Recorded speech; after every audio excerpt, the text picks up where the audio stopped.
What the heck?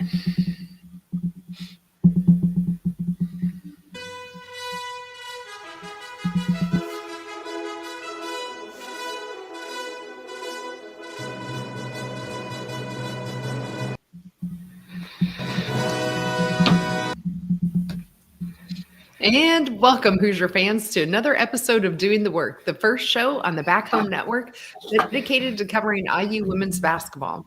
This is our 147th episode recorded on the evening of Thursday, January 30th, 2025. I'm your host, Kathy Amos, joined tonight by my co-host, Jeff Marlow, and today we will be discussing your Indiana Hoosiers win on the road over Washington, 73-70. With that win, the record is now 13-7 overall and 5-4 in the Big Ten. But before we jump into it, we're going to start our show with our Hoosier Proud banner moment. And, you know, in a game that I kind of coined the tale of two halves, except our two halves came one in the first half, 1 quarter in the first half and 1 quarter in the second half of really good play, followed up by some kind of lackadaisical play at times, if you will, and some head scratchers. But one thing that was consistent through this whole game is the play of Yarden Garzone. She came out on fire and didn't miss a shot until somewhere around the second quarter. But really, our Hoosier Proud banner moment from the Washington game was around the 6-minute mark left in the third quarter when Yarden put up a three-pointer and it went in, and that was her 1,000th point in her career.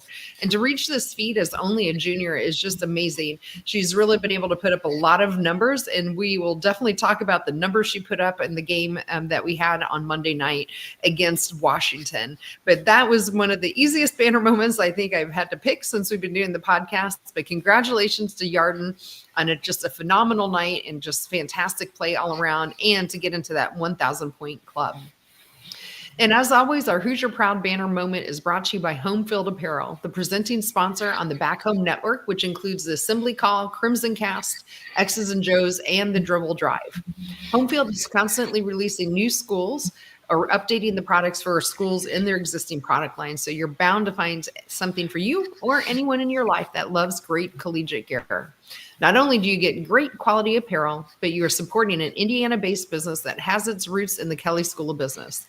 So go to homefieldapparel.com and use our promo code HOME23 to get 15% off of your first order. Again, that promo code is HOME23 for 15% off. The website is homefieldapparel.com. Wear one for the team.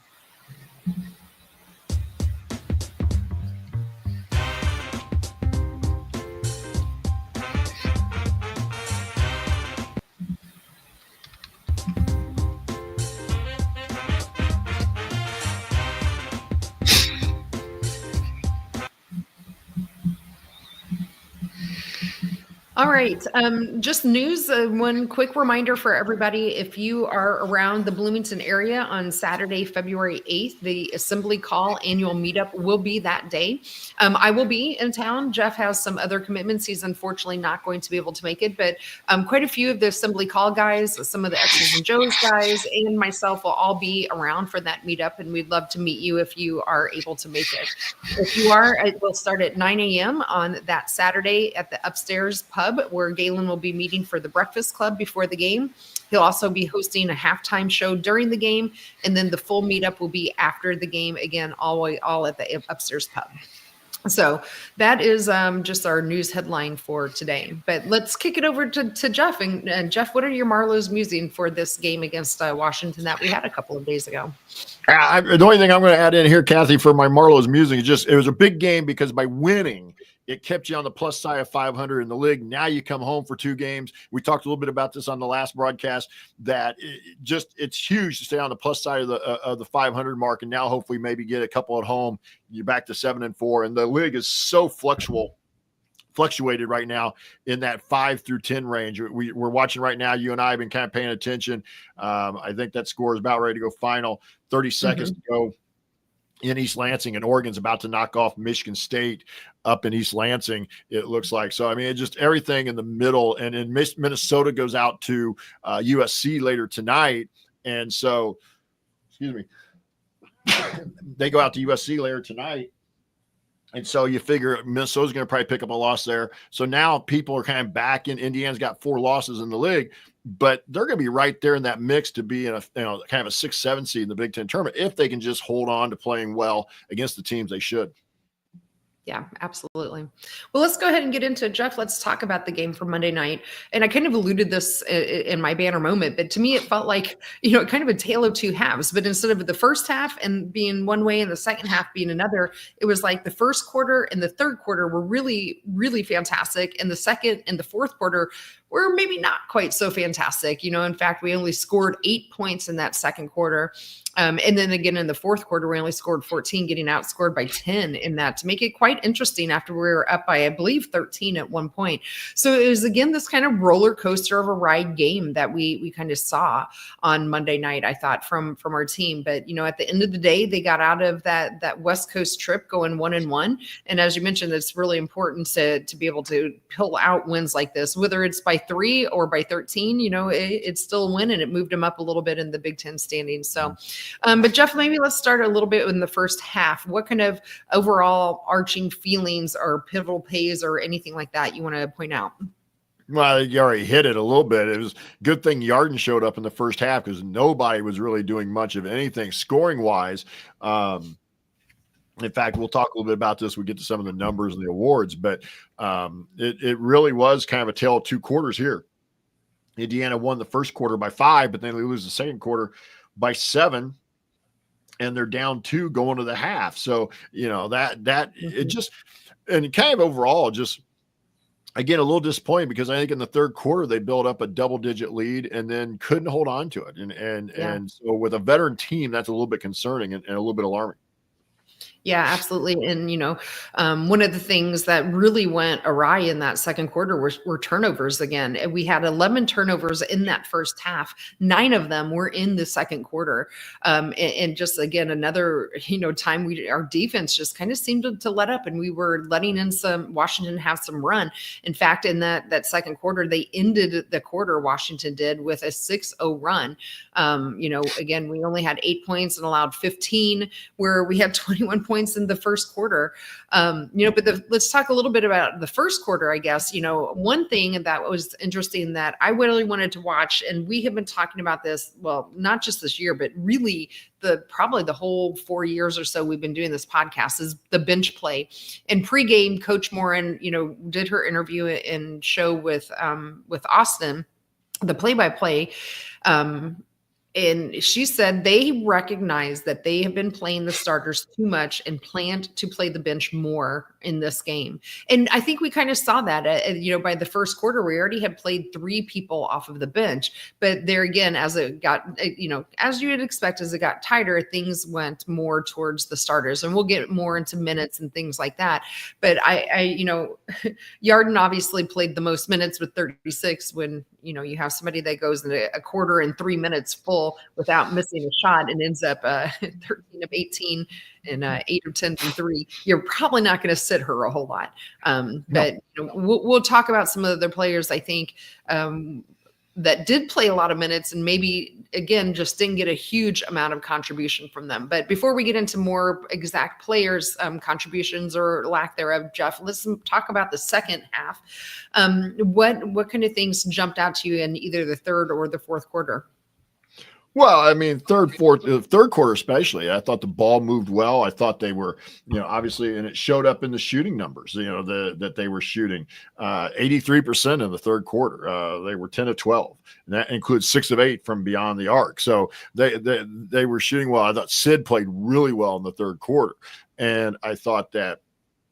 But again, it's just byproduct of what we see with this team. When the ball moves and they can play with some pace, that they look better. And one of those was that Shea still did not play well. Shea really had a terrible West Coast swing. And so with that being said, the fact that they were able to build a double-digit lead in the third quarter really spoke well for what they were getting, which was at that point about 3 players, especially specifically 2 in Yard and Sydney. So, but yeah, I didn't see. I don't think about specific plays. I thought more of the third quarter was just about them playing at where we think they're able to play. We just wish we'd see it for longer stretches. Yeah, absolutely. I mean, if you have a quarter where you put up 30 points and then hold your opponent to 15, to me, that is the exact kind of quarter we really love to see. Obviously, you're doubling up your opponent. You come into that out at halftime down, like you had mentioned, and we end up out of that quarter up 59-46 and built that lead, like I mentioned, up to 13. And then all of a sudden, they just couldn't seem to find the bottom of the basket. And our defense just seemed to lax. In fact, Daniels on the other team on Washington put up a season high against us, and she might have actually almost gotten her career high. So nope, she was 2 points away from her career high. So again, just letting a lot of runs going on from Washington. So we had an 11-0 Washington run over 254 that let them get into it by and 3 points that forced us to take a timeout.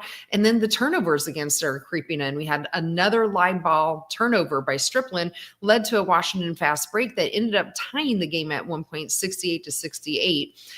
Again, then we had a nice timely 3-pointer from Sydney, as you mentioned, her play in the second half particular, put us back up by 3, and we're able to hold on to that lead to finish out the game. But again, having a 13-point lead, it just seems like this team has, lapses in focus and things of that nature. And this point, it didn't hurt them, but they get really sloppy with the ball as well, which I'm sure we'll talk about the numbers. But you have a quarter again, luckily, where you have 30 points versus 15. I think that really put it up, and luckily we're able to hold on despite letting Washington have some really big runs in that fourth quarter.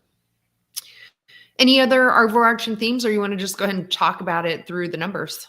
I was talking about through the numbers. I didn't really say. I think it was really a tale of 4 quarters, two separate quarters. 2 and 2. 2 and 2, the first and third, and the second and the fourth. So that's right. Yeah, absolutely. All right, cool. Well, let's get into our notable numbers, Jeff. What's first on your list? I think the one that came up to be a little surprising, Kathy, was that Washington outscored us 42-20 in the paint. And again, we relied, and I'm sure one of us is going to bring up the 3-point shooting. We really relied on the 3 ball on Monday night, but it was a little bit alarming looking after the game to see we got outscored by double in the paint. Yeah, more than double. So, again, it was another game I thought where it would have been nice to see a little bit more aggressive Chloe going to the basket. She ended up with only 7 points. It is a little hard to fault him, I guess, for not getting into the paint much when you did have Yarden having the night that she did. She went 8 of 10 from her 3-pointers with, of the 13 that the team made, 13 of 23. So, we shot 57%, and, again, Yarden shot 80% alone. It just wasn't a night where it seemed we needed to drive to the basket, and it definitely showed up in the numbers. Those bench or the points in the paint, like you mentioned. And we did manage to finally get back to the free throw a little bit more than we did in the last game against Oregon as well. So we ended up 10 of 11 there. But one number I had already kind of alluded to and wanted to talk about again was 17, and that's turnovers. That was the number of turnovers we had that led to 18 Washington points. And again, they came into those, even numbered quarters. They came in the second and the fourth, and just some of them were, again, really untimely and live ball turnovers that could have cost us that game. Luckily, in this case, it didn't, like it did against Oregon. But it's a little concerning at this point in the year where, it's January 27th, and they're still turning it over at a fairly high clip for what we have been used to seeing under Coach Morin. Yeah. But with that, with that, though, Indiana outscored them on points off turnovers. We got 21 points off of their 17 turnovers. So we did a good job of taking care of getting points off of their turnovers. I'll point out this, and defensively, I didn't think we were awful, but then I started looking at the numbers, and Washington shot 54% from the field. And that actually is brought down by the fact that they only shot 29% from beyond the arc. So inside the arc, Washington was really scorching the nets. They would have ended up being 24 of 37 inside the arc. That's a really good percentage. And so the defense really was not as good as I was thinking maybe on the eye test. That's right. Yeah. And again, it was, kind of that, especially that fourth quarter where they really seemed to let Washington get right back in the game. They allowed 24 points in that quarter. Yeah, those are definitely some numbers that I wanted to point out as well. So other ones we tend to look at: assists. We were 18 assists on 25 made field goals, which is a good number, I think, for us to be at. And then rebounding, we were once again out rebounded, but I guess only by 4 in this case, 21-25, and luckily about even in second chance points. The one number that was really also lopsided was the bench points. So maybe this would be a good place to talk a little bit about the bench. Again, Coach Morin mentioned she wanted to play the bench more, and we saw that a bit in the first quarter. But again, we did end up playing 9 players this time instead of only 8. But really only 7, again, got meaningful minutes in terms of numbers. Lily Meister had 16 and Bargesser had 13. Beyond that, Jules and Henna, again, only had 4 and 6 respectively. So, but we only got 2 points from our bench in this game, and that was from Lexi Bargesser. So it was just not a good showing from our bench. And so I feel like, Coach Moore, as much as we keep saying we want to see more of the bench, if you're only getting 2 points from them too, I understand why she was end up having to go down the stretch not playing the bench. But what are your thoughts, Jeff, on the bench? Do you think that maybe we still should see more from Jules and Henna than the 4 and 6 minutes that we got from them? Simply, yes. Yeah. I love Coach Morin, but I also didn't, when I saw that and you texted me that she said we were going to play, I don't believe it anymore. Until I see something different, until I see us play 9 players in games like this, I see us play 9 people double-digit minutes, then I'll start believing we're dipping into the bench a little more. We aren't. We're back to where we've been the last several years that we've done the show. When we get into conference play, it tends to be a rotation of 7, 6.5, however you want to look at it. We're rarely ever 8 players getting double-digit minutes in games like this. And that's what they're going to do. So I love what Coach Moore is doing. But I do kind of disagree with the bench philosophy. I think that, we got to find a way, because as the minutes build up through the season, I think this is part of the issue that we kind of run into at times in the Big Ten tournament or later in the season heading to the Big Ten tournament. We look a little tired with that. And I did want to come back real quick to a number for me. Luckily, we had 3 players who actually played really well on the offensive end. The Caroline Stripling, Yarden, and Sydney were combined 22 for 34. The rest of the team was 3 for 15. So you weren't, again, I get you weren't getting much. But again, that to me is, if you aren't getting much from Shay, if you aren't getting much from Chloe, and again, I know she plays Chloe more than for just scoring, but I don't see how Jules can do worse. I don't see how Lexi does worse. I don't see how Lily does worse. Now, again, Caroline had a decent night, but I'd like to see more minutes, especially, again, I guess I've turned into a Jules fan. I just like to see more minutes for Jules, because I think she brings energy. She may not always do the right thing, but she's at least playing with energy. And on a team that at times has really struggled with energy, I would like to see more. Yeah, I absolutely agree. And again, I thought Jules got so much good experience when she was starting when Sydney was out. And I thought we saw a lot of really good things from her. I'm still really baffled why we're, again, only seeing 4 minutes for Jules. So very, very interesting to me as well. Let's talk a little bit more about Shay Chusky. So she ended up playing 35 minutes again in this game, but we only got 2 points out of her. Now, she did put up 5 assists. She didn't have any turnovers, which was nice to see, but we're just getting no offensive production yet again from Shay. And I think that, if we don't have a night like we did from Yarden, we would have walked out of that West Coast trip 0-2. We just, I think, need to find more from Shay, because we can't, you're not going to get a 35-point night from Yarden every night, clearly. No. And Shay struggles. Shay struggles to make it interesting. You look at, we led for 35 minutes. For 35 minutes of the game, and it didn't seem like that because of the way the first half ended. But you just get the feeling that I'm not saying Shay has to be the leading scorer, but Shay's inability right now to put up double digits is really kind of dragging the offense down. Yeah, absolutely. So any other numbers from a team perspective that you want to jump out to, or should we do our easiest game ball ever? I think that's move on. They're notable numbers. Yeah, we'll do game ball here. So real quick, Go we'll first, give Kathy, an because update you're chomping at the bit to do it. Well, it's easy. I don't think we need to spend much time in this. Shay Chesky, Yarden Garzone, each with 4. Lily and Sydney Parrish with 4. Lily Meister has 3. Caroline Striplin, Chloe Moore McNeil with 2. But please, Jeff, by all means, since I'm hosting, go for it. Who gets your game ball from this Washington game? Well, you're chomping at the bit here, saying it's the easiest one ever. It might be, but I'm not sure. We've had some Mackenzie Holmes and Grace Berger games, I think, that might have been just That's as fair. easy. But that's fair. But at least this year, this is the easiest one I think we've seen. Yes, but yeah, it's Yarden. You can't. You have to go with the young woman who shot 35 or hit for 35 on 6 of 10 shooting from beyond the arc. Excuse me, 8 of 10 from beyond the arc, and then 13 of 18 overall. She was 1 of 1 at the line. And so, well, along with the 4 rebounds, she also had 2 assists and 2 steals. So game ball tonight, Yarden Garzone. There you go. Yeah, and only Tooth made 3-pointers away from tying an Indiana record for most threes in the game too. So we'll have to see where that ended up landing. I think she ended up tied for second with those 8. Well, yeah, obviously she gets mine too. We'll make it official. We'll move on then to Grace Berger, hardest worker. Again, if you're watching on YouTube, you can see the numbers scrolling through. But for those of you listening after the fact, I will read them out here. Chloe Moore McNeil leads the way with 5.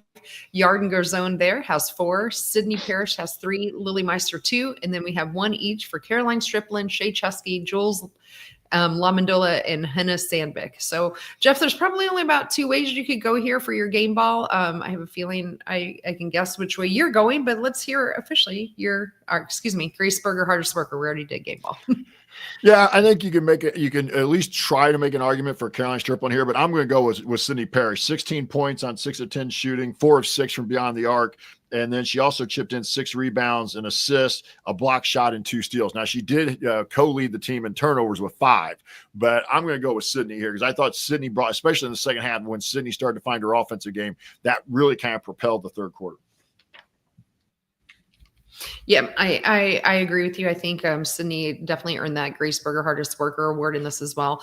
Yes, the turnovers were not great. The other thing from Sydney too, I thought she had some really pretty good defense tonight, or excuse me, Monday night as well. So we will make that unanimous. We got a vote as well here in the chat. So we're super unanimous, and that gives Sydney her 4th Grace Berger hardest worker of the year award for the Washington game. So we'll do a quick update on some of the numbers we have been watching. So we'll probably just concentrate on Yarden here going out. So we now know Yarden made her 1,000 point club. She's now at 1,017. Ironically, she and Chloe are exactly tied. They both have 1,017 points on their career after that game. But the other thing that we're watching for Yarden is 3-pointers made. She is up to 187th now. She is 5th on the list to move up to the 4th place. That will be 190. And then she has a really probably good shot at definitely surpassing 200 for the year as well. So we're going to keep an eye on that because I think she could really potentially take over first place there. So anything else on this game, Jeff, or shall we talk about our upcoming game that we have? Let's move on. Let's do it. Okay, so our upcoming game that we have next will be this Sunday, February 2nd. We will be back at home against Nebraska. The Cornhuskers come to town. That game will tip off at 12 Eastern or 11 a.m. Central. It will be on FS1. In terms of history between the programs, IU leads at 12-6. The last meeting was in Lincoln last year, if you remember that game, which I do because I was at personally. It was a lot of fun. Indiana went in and just lit it up from 3-pointers and really shut down Markowski, and McKenzie went off, and we beat them 91-69. In fact, we have won the last 8 of 9 games against Nebraska. Their coach is Amy Williams. She is 307 and 208 all time. At least she was before this season started. I didn't update those from before since the season.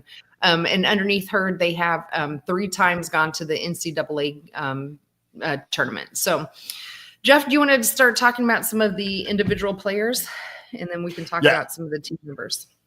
Yeah, they're led by their, really what's possibly an all Big Ten caliber player in Alexis Markowski, averaging 14.7 a game, 8 rebounds a game. She shoots 48%, 47.5% from the field. A little low for the position she plays, but Markowski is a solid post player. Britt Prince, 5'11 freshman guard, top 30 recruit out of Omaha. She's averaging 13 a game with three assists and 2 steals.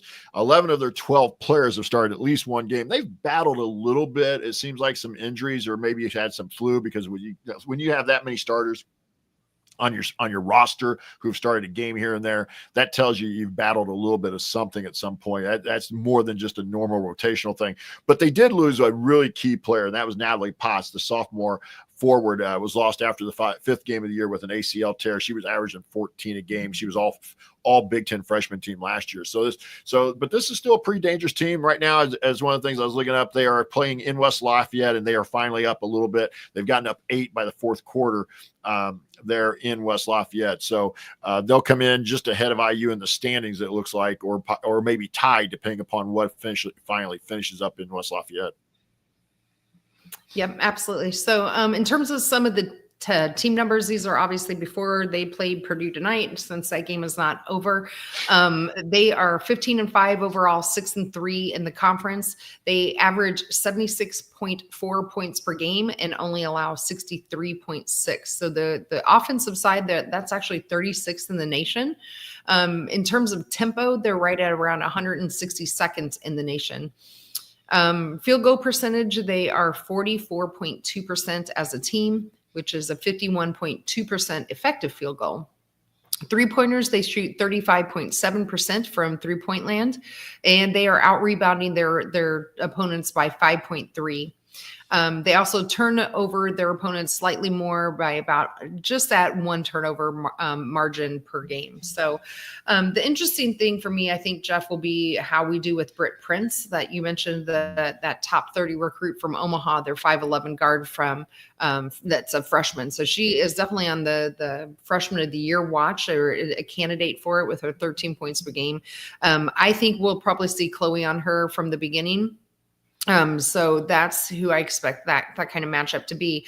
The other, of course, is the Alexis Markowski. So last year, of course, we had McKenzie that was able to guard her down low, and all defensive player with McKenzie. It will be really interesting to see. Again, I expect that Caroline will get the start again, and we'll see how she's able to handle Alexis. So those to me are some of the 2 key defensive matchups. But of course, coming back home, we've not been playing real well at home. Mm-mm. Well, at least in conference play. Well, even non-conference for that matter. I think we've actually won more road games in the Big Ten than we've won at home now. So I think it's really important to turn that around here. Again, as we've now, crept up to 9th place. We were in 10th. Now we're in 9th, at least before some of the games tonight. So I think it's really important for us to make sure we come out of this game on Sunday with a W. But what are some of the keys that you'll be looking for on Sunday? Well, I think it'll be interesting. Are we going to double Markowski, or will we be forced to double Markowski and then possibly leave shooters open for Nebraska? And then you said in the stats, they shoot a pretty respectable 35% from the 3. And so you don't want to really go around leaving people open. The one thing that we don't see from Nebraska typically is a lot of slashing with their guard play.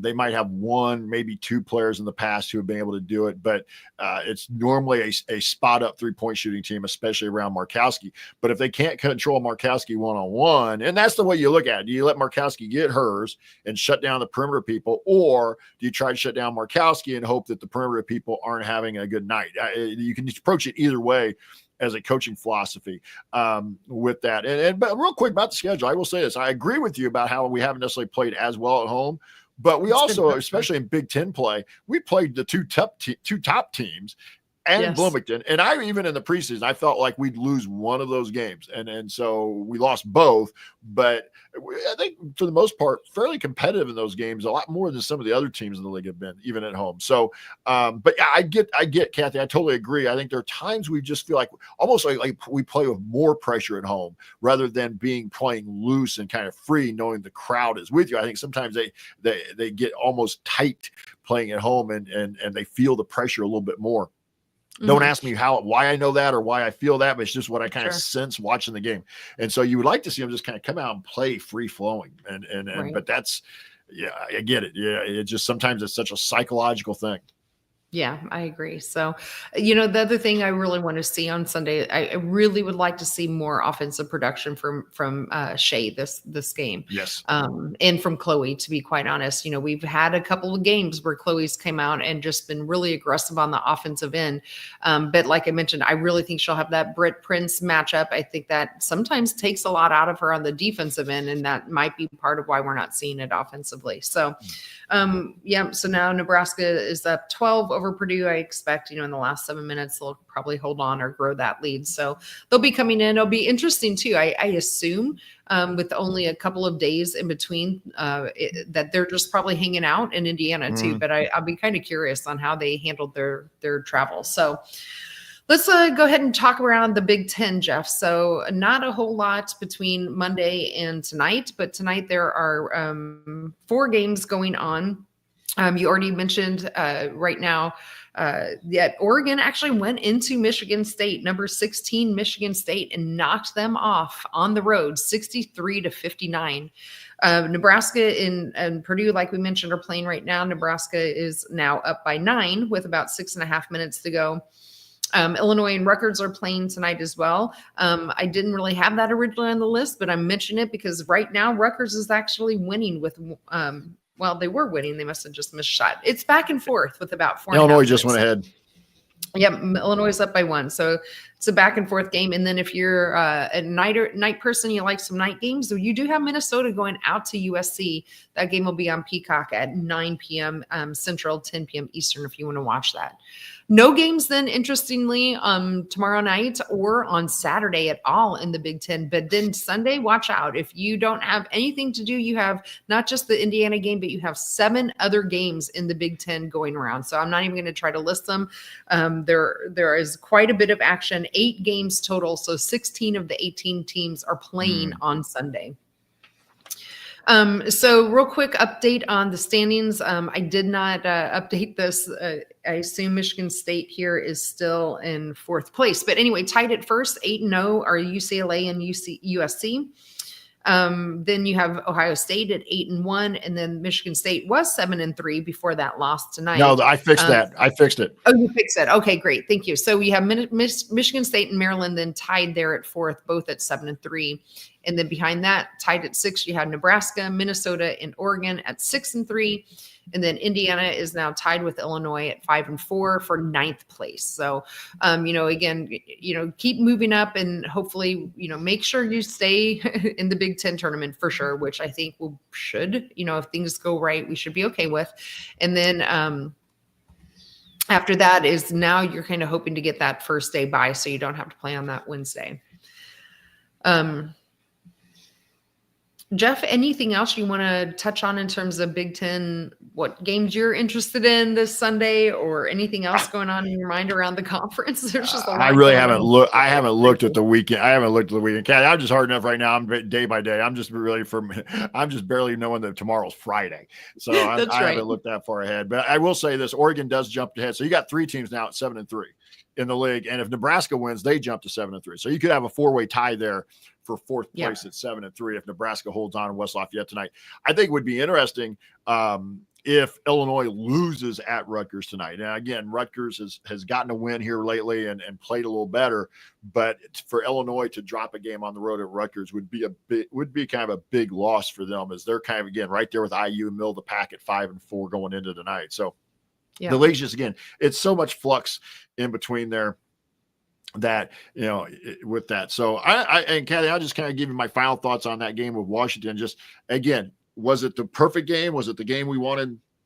Especially once you got a lead in the second half, 12, 13 point lead, and we didn't, finish out the way we wanted. No, but again, we got the win. You stayed on top of you stayed on top of 500 on the plus side of 500, and you keep yourself now at least in position to possibly get a first day bye. I think that's going to be huge as we go into the Big Ten tournament, is to get yourself to the point where you at least get a bye that first day. Yeah, absolutely.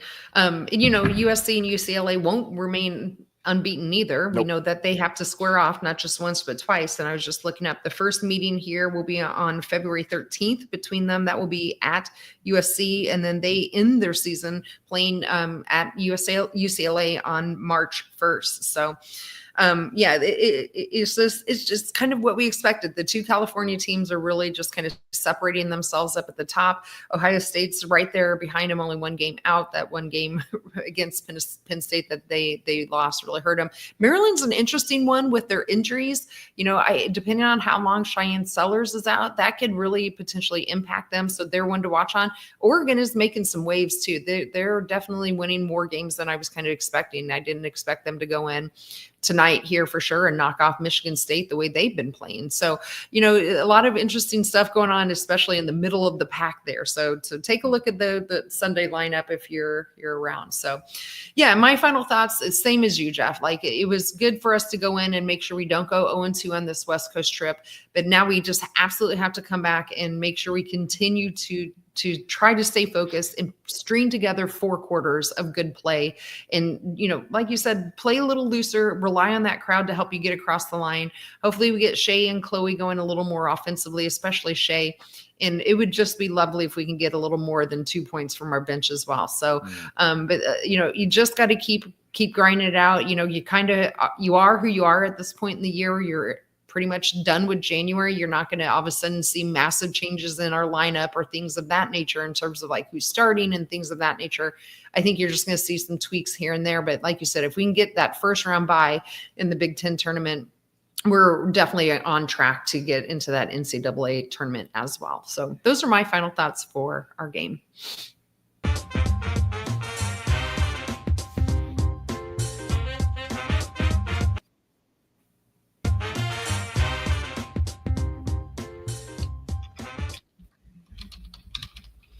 All right. So good deal. Thanks to everybody that joined us in the chat tonight, or for those listening later. But for us up next, we will be doing a post-game show immediately following the Nebraska game on Sunday. Again, that game is this Sunday, February 2nd. Tip time is early, noon game on the Eastern time zone, 11 a.m. for Jeff and I in the Central time zone. If you want to watch us do that show live and be part of our live chat, we'd love for you to be there. So make sure you subscribe to our YouTube channel at youtube.com/@BackHomeNetwork. You can also be part of our private community as well. You can find out more at assemblycalls.substack.com. Special thanks to John Ringer of Riggs Design for designing our logos, and a big thank you to Bog Thompson for the music you heard throughout the broadcast. But most of all, thank you all for listening. We'll be back to talk hoops with you again on Sunday. But until then, keep your elbow in, your eyes on the rim, and let's go Hoosiers.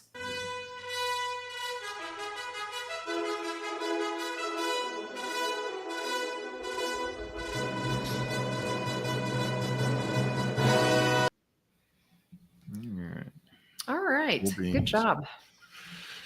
Excellent effort. Good. All right. We'll do this again on held Sunday. Up, and then we'll be back on Sunday. Yeah. Hopefully talking about another W. That's yes. They're a lot more enjoyable when we're talking about W's. So I know it's like Captain Obvious. Thank you for pointing that out. So. All right, Jeff, thanks so much. Thanks to everyone who was here listening. We'll be back here in just a couple days. Hopefully you'll be here too. Night, everybody.